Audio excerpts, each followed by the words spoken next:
Bakit? Ayoko. Nakasabot. Ay.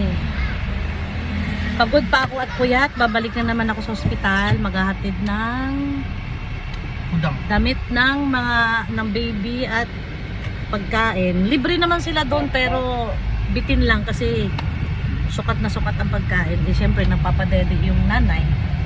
Kaya nagdala ako ng extra food. Tapos aayusin ko na yung mga documents ni Jessica for check-out. Para pag okay na lahat ng baby, pwede na mag-request ng check-out. Kasi hanggat hindi matapos ang born screening, check-up ng baby, at saka at least 24 hours stay sa hospital na walang naging issue, pwede na mag-request ng check-out.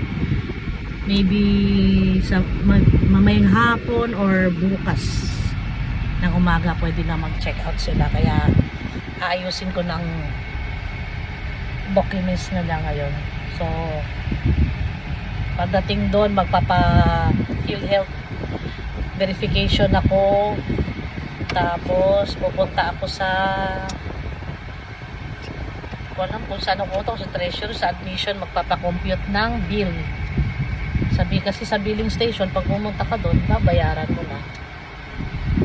Kaya on the way na kami ni Piloto Jason. Ayaw magpa-video kaya ako na lang.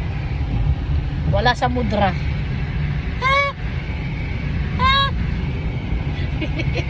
Yabang! Yabang! Okay, on the way na kami. Papunta na kami ng EDSA para hindi malayo. Kasi po, minsan doon kami dumaan sa sa Kalayaan, tas City Hall. Yun, tas lalabas kami sa Circle. Pero hindi naman traffic, so mag-EDSA na kami. Ayan. Moving naman. Kaya mabilis lang to. In 5 minutes siguro nandun na kami. Ayan. Oh, ang taas ng gas dito, 62.55. Samantalang sa Cainta, 58.59. Buti na lang, naggas na kami.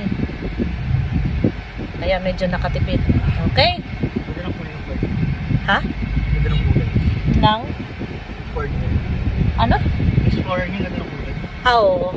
Alanganing brown na maroon. Bye! See you on my next video.